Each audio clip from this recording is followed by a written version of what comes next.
The Nature of Predators, Part 38, by Space Paladin 15. Memory transcription subject, Governor Tarva, the Vanilla Republic. Date, Standardized Human Time, October 6, 2136. There was a heaviness in my heart as the four diplomats were ushered into the briefing room. The Mazik had been creating quite the scene outside, accusing his human hosts of kidnapping Laulo. Apparently no amount of tact could prevent that. The Uplift's disappearance was noted within minutes. President Kupo's dramatic theories that the Predators intended to poke and prod every diplomat were generating panic among the others. That meant we had to brief everyone about the sabotage in the missing craft. The information needed to be turned over to the media as soon as possible too, since Kupo's outburst occurred in front of live cameras. How could we persuade such a paranoid individual? His mind longed to believe that humanity was up to something. I wasn't sure how much of this briefing the Sifkit would remember, given that she was drugged with a light sedative. The Mazik, who had been quite gentle with Axley, had to carry her into the room. The humans couldn't breathe without spooking the fluffy representative. No had accused the Sifkit Grand Herd of having a poor choice of personnel, and I'd begun to agree. I should order her to return home and request that the herd send someone else. With behavior like this, it's impossible to establish any relations with her species. Tassa was oddly quiet, and her gaze darted across the waiting predators.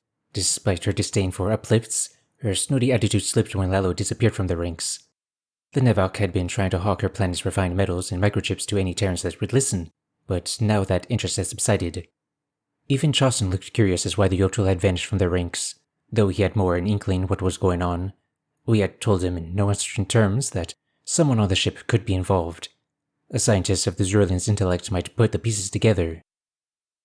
I knew from the beginning we couldn't trust you predators, Kupo spat as he took a seat on the floor. You were just waiting to get us here to turn on us. Chauson's whiskers twitched. You should wait to hear what they're going to tell you before you start with that nonsense. It's not what you think. Wait, you know? So Tarva and Noah have been selecting who to spin their yarns with, who to hide things from. Tassa growled. The Mazik president flared his trunk. Half the shit that comes out of a human's mouth is a lie. Who knows why they want to manipulate us? But I bet it's about control. Other species has shown they care about is power. The UN diplomats fidgeted with their visors, clearly uncomfortable with the accusatory rhetoric. This couldn't have been their expectation when they greeted the landing party. I winced as I saw the anger on the Terran generals' faces. They lacked the poise and the patience of their diplomatic counterparts. It was tough for them to shrug off insults. You know what? Fuck the Federation. You can fuck right back off to your ship. General Zhao stood from his chair and leaned across the table toward the Mazik president. All you care about is where a person's eyes are on their head. General Jones reclined in her seat. And these are the friendly species, Zhao. Who needs enemies with friends like these? Axley's chest was wrecked with sobs as the primate's tone escalated. The military humans shifted their annoyance to the sniveling animal.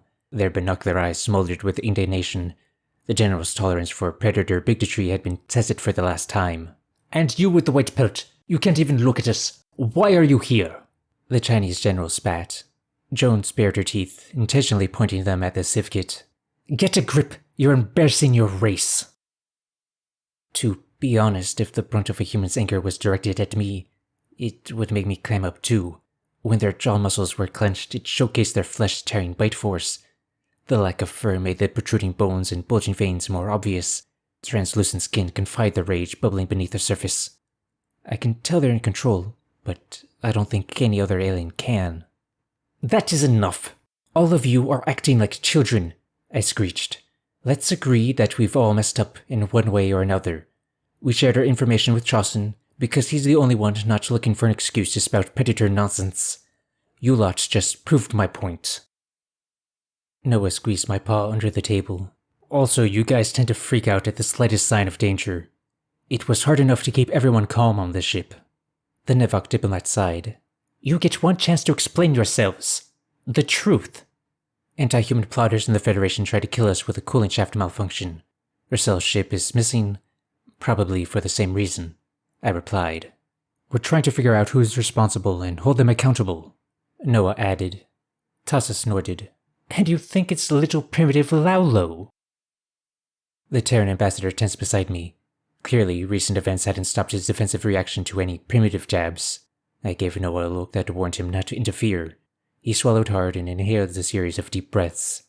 This was not the time for him to give the Nevok an earful, especially when she was the most level-headed person here not named Chauson. I offered a non-committal tail swish. We are suspicious enough to ask questions. It was plain to see from the representatives' faces that they were worried about how those questions were being asked. I swept a few buttons on my holopad and cast a security feed of the cell to the projector. The marsupial was seated alone on a bench, with his head in his paws. It was the Predator's suggestion to let him wait for a while, to give him time to marinate, was their phrase. I didn't like that wording, but as long as the humans didn't suggest physical harm, I was happy to let them try out their techniques. The feisty uplift raised his head and stared at the camera. I know you're listening, Ambassador Noah. I can see that red light blinking. I want to talk. Too bad. I don't. The astronaut muttered to himself. The Mazik president settled down once he saw the Yotul in pristine condition. I was surprised that he hadn't suggested that humanity could have staged the sabotage. Kubo was a strange case, and it was tough to pinpoint what he hoped to gain from diplomacy. Telling the Terran military to their faces that he thought all humans are vicious liars, that could only stem from remarkable disdain. The fact that the leader came himself could be chalked up to an attempt at honorability. Kubo didn't want anyone else to die for what he believed was a foolish gamble. Was it simply a desperation play, like he told Noah? I didn't know if he'd ever see humanity as anything more than predators. General Jones tapped her earpiece. Governor, a United Nations scout ship recovered a data buoy within the search perimeter. Almost missed it on sensors. My ears perked up. Standard Federation vessels were equipped with 2 data buoys, which could be ejected if a ship was in distress. They contained information about a ship's function and could be encoded with a message from the captain. The buoy emitted a distress signal for a week, or as long as any nearby starlight replenished its power. Common scenarios for their usage included emergency landings, mechanical failures, or after sustaining damage in a battle. It could offer insight to a vessel's fate or point rescuers in the right direction. I was uncertain whether to view a buoy's deployment as a positive or a negative sign. It meant that the ship had incurred trouble, but it also meant Racel had been aware of the problem before a drive meltdown. Maybe they were in the process of mending considerable damage. All that mattered was whether they were alive. Alright, was your team able to extract the data? I asked. Yes, there appears to be a short video log included. Jones scrolled through the file archives and tapped the mentioned item. Shall I clear these interlopers out so we can review what it says in private? My ears flattened against my head. They're not interlopers. At some point we have to start acting like friends. I'm counting on humanity to take the first step. I muted the feed from La Lucelle and moved that window into the background processing. The American general frowned as I gestured to the projector. Her gaze drifted to the skeptical Mazik. That first impression didn't make her eager to share intelligence. There was no telling what was on the video file, and it might not take much for such individuals to jump to conclusions. A smog-filled cabin was depicted on the projector, with a delirious Kolshin at the helm. Racel dabbed a damp rag against his forehead. The internal temperature must be sweltering. The smoke was so thick that great tendrils seemed to curl around the Federation officer's form. His orange eyes were listing and unfocused. I glimpsed a few Federation diplomats behind him. All were wearing vac suits to avoid the toxins. That would only be good while the half-day's oxygen supply lasted. Upon closer inspection, Racel had set a helmet down out of the camera's focus. He must have taken it off so that it could be seen and heard on the recording. This is Racel of the Kolshin Commonwealth. A few hours ago, we noticed signs of a fire in the warp drive compartment. With the core ablaze, repairs are impossible. The officer burst into a coughing fit and paused to catch his breath. Emergency shutdown has been unsuccessful. Once it reaches a certain temperature, it's going to go off like a bomb. As panicked as Racel had been around humans, his tranquility in the face of impending death was remarkable. I don't know how he kept the diplomats calm, or why they hardly reacted to those words. It helped that their ship didn't have a predator around to add fuel to instinctual fear. Still, perhaps we just couldn't hear their cries from beneath the suits. The Kolshin pilot grimaced. I know we have mere hours at most, but I am at peace with my death. I spent my final days seeking the first real chance the Federation's had at ending the war in my lifetime. Isn't that a beautiful thought? Waters welled in my eyes as the finality of their predicament sank in. Racel's contributions to galactic peace were monumental, and rarely received full acknowledgement. When push came to shove, he found the courage to support humanity. It was his belief in diplomacy, encouraging us to attend the summit, that led Noah to speak to the Federation. If it weren't for that heroic veteran, it would still be the two of us against the galaxy. Sovlin's actions could have been the catalyst for war. Humanity would have never seized the opportunity to voice their side of the story, or open themselves up to new partners. Rissell might be the person who saved Earth, who deserves as much credit as my dear Noah. I mused. There are some people who want to challenge my version of events regarding the torture of a human prisoner. I want it known that all I regret is that I didn't act sooner. He sputtered. That I never had the courage to check in on Marcel and apologize for my part in it. I hope he's doing well. The Kolshian could hardly speak between coughing outbursts. His eyelids fluttered with exhaustion. He huddled over the console and rested a grasp over the send button. The lack of clean oxygen had pushed him to the brink of unconsciousness. Rissell gritted his teeth. Humans, if you see this, I remember what your leader said about desiring coexistence. I hope people give you a chance, and that you won't lose faith.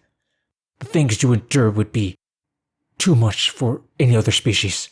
But you're not them. You're strong. You're predators. Maybe that is a good thing. The Terran ambassador's mouth was agape with horror as we observed Rissell paw at his throat. This was someone we had traveled with for days, who offered his unique perspective on Federation history. It wasn't all that long ago the Kolshian greeted us in the hangar bay, and thanked Noah for reminding him what courage felt like. Time's up, Rissell whined in a pained voice. Kick some oxtrash from humans. Leave a little less ugly in the galaxy. I have faith in you. The transmission cut out with a final beep, and was replaced by a grim static. The Federation diplomats looked aghast at what we just witnessed. Even Axley was showing signs of lucidity. The Terran generals dropped their scowls and bowed their heads in a solemn display of grief. There was something sobering about a person's last words. We have to help them, Kupo spat. Send a ship. Ambassador Noah nodded. I will fly to myself if I have to. Those are our allies and they're in trouble. General Jones' lips curved down. This video is timestamped 3 days ago. There's no vessels on sensors. Only a few stray energy readings. Which suggests... The only trace we'd find of the occupants was their atoms scattered across local space. Humanity's first interactions with those 6 species would be the unenviable task of explaining how their diplomats died. I didn't know how we would convince their leadership not to fault the predators. Condolences and words might not cut it. We need concrete proof. The words the Krakatoa uttered, that anyone who stood with humanity was dead to them, lingered in my ears. It was difficult for me to process that parties in the Federation would murder civilians for the crime of speaking to predators. I wouldn't blame our new allies for not wanting to believe it was their long-standing friends. My claws flung to the prison surveillance back onto the projector. I was trembling with outrage. A taped confession would be a start, even if others accused us of coercion. Forget waiting. I switched on the intercom function and leaned into my holopad. Why did you betray us, Lalo? Why? The Yotul glanced up with a hopeful expression. I'm so sorry. Saving our shuttle seemed like enough to spark gratitude. I just wanted to impress Noah, so humanity wouldn't discard us, like everyone else. A chorus of gasps echoed from our Federation contingent. The Predator generals looked mystified by his rationale, and their eyes narrowed to intimidating slits. None of us expected such a straightforward confession, especially when I was hoping we pegged the Marsupilio wrong. Impress me! You killed Rissell and almost killed us! Noah snarled over my shoulder. You're a homicidal psychopath! Lalo blinked. What? Were you not listening to what I said before? I didn't do it. I just saw who did, and used the opportunity to, prove myself. The human squinted. Why should we believe that? Why wouldn't you come forward straight away? Murmurs of agreement came from the alien diplomats.